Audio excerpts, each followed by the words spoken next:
In this video, we're going to explore the Claisen rearrangement. Motivation for this: attaching groups to benzene is one of the most important skills that a researching pharmaceutical synthetic chemist must possess. Towards that end, in Chapter 22, we're going to devote the whole chapter to that process. This would be an introduction to putting a group on benzene. It is facilitated by the oxygen atom of a phenol. Recall that phenol has a pKa of 10. That means a base such as hydroxide is fully capable of deprotonating phenol to make phenoxide, which is going to act like a nucleophile when we do the mechanism. It's going to do a backside attack on a primary allylic carbon with the leaving group in an SN2 reaction, also known as the Williamson ether synthesis. And we prepare what's called an aryl allyl ether. Aryl because it has an aromatic ring on one side. Allyl because it has an allyl group on the other side. These are candidates for the Claisen rearrangement. Upon heating, we get what's called a sigmatropic reaction, where the electrons go in a circle, also known as a pericyclic reaction. This will make sense when we do the mechanism. The rate determining step is formation of this keto intermediate. The reason it is slow is because we have lost our aromaticity in our benzene ring. It will be very quick to reestablish this aromaticity via a tautomerization that goes in what we would have to consider the opposite direction of where we usually go. Here it's not about making the more stable pi bond, because clearly pi bonds to oxygen are more stable than pi bonds from carbon to carbon, but the gain in stability by becoming aromatic again is what drives this reaction and makes it very fast. The mechanism starts with an acid-base step. Hydroxide picks up the proton from phenol. Phenol gets a lone pair and becomes phenoxide. Phenoxide is a strong nucleophile. Does a backside attack on a primary allylic carbon with the leaving group. And the leaving group leaves. And that's a Williamson ether synthesis, WES.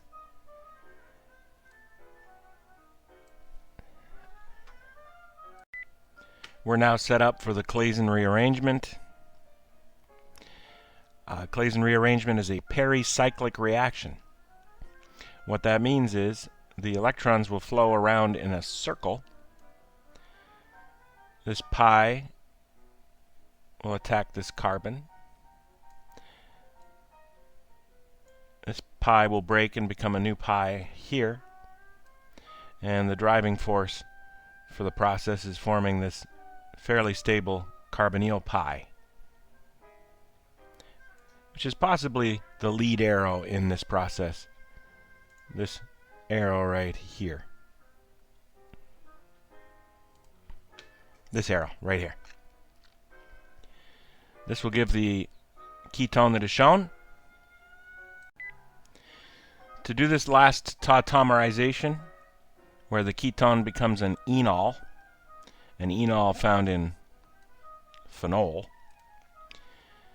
To do this tautomerization, there is no acid or base present.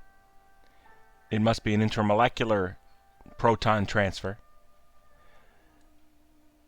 This molecule cannot reach the H shown here. The alpha hydrogen here cannot be reached by the carbonyl oxygen. So it will grab it from a second molecule.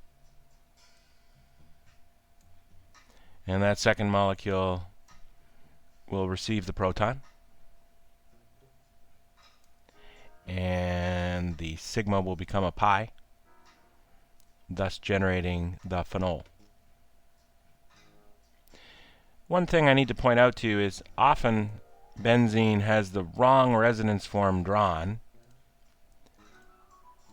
for you to do the mechanism the way you want to.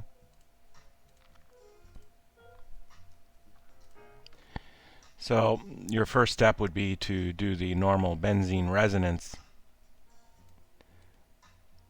to set up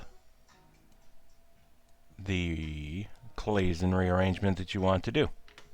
That is an incorrect arrow, isn't it? I replaced it with a resonance arrow right here. So we'll try our own version of this using a more interesting phenol allyl ether combination. Here we're starting with 5-methyl hex 4-ennyl. That's this group here. 5-methyl 4-hex-ennyl. This is a nitro group. We'll see more of this group later in this course. It's an important group. Nitrophenol. Here's your phenol. This is, in effect, a benzylic bromination. Sorry, allylic. Brings an interesting point. You would get competing benzylic bromination during the same reaction, no matter which reagents you chose. That would give this result here. Hopefully, substantial amounts of either one. And the best reagent for benzylic bromination is called N-bromosuccinimide, which we saw chapter 8 and we've been using since. It was in the imide class, which we saw in chapter 18, and it provides an allylic bromination. KOH is going to do what it did before. KOH is going to abstract the phenolic hydrogen, creating a phenoxide ion, which we will draw.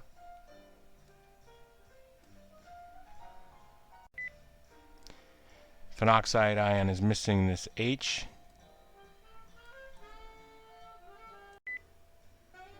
Notice I took the opportunity to also resonate the benzene. And I want to point out, you do not need to show benzene resonating. You can draw any resonance form of benzene you want, as long as it's one of the most stable ones. This is going to do a Williamson ether synthesis in an intramolecular fashion.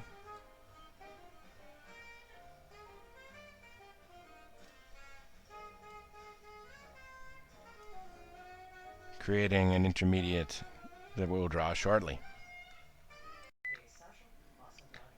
I put some numbers down here for clarity, so you can see carbons 1 through 6 in the group hanging off of the benzene. It's carbon 3 that got attacked by the alcohol, and there's an OC bond there now.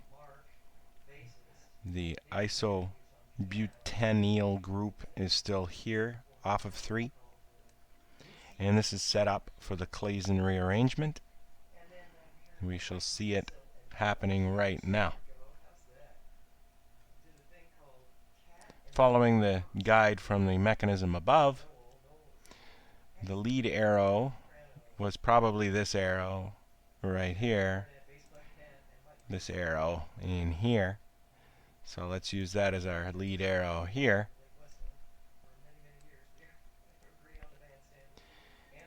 The pi will break and attack the distal carbon of the alkene.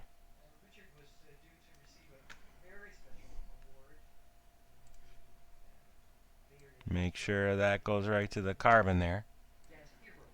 And then this resonates in here, creating a 3,4 pi bond. I'll put the numbers in the product shortly. So after our Claisen rearrangement right here, we've got a new bond between the alpha position of this carbonyl to carbon 5 of this group. That's this arrow here. Pi bond moved from 5,4 to 3,4. 3,4. 3 connected to 2,1 benzene. 3 connected to 2,1 benzene. We're set up for our intermolecular proton transfer. Tautomerization gives the phenol, which is aromatic again, and the arrows look like this.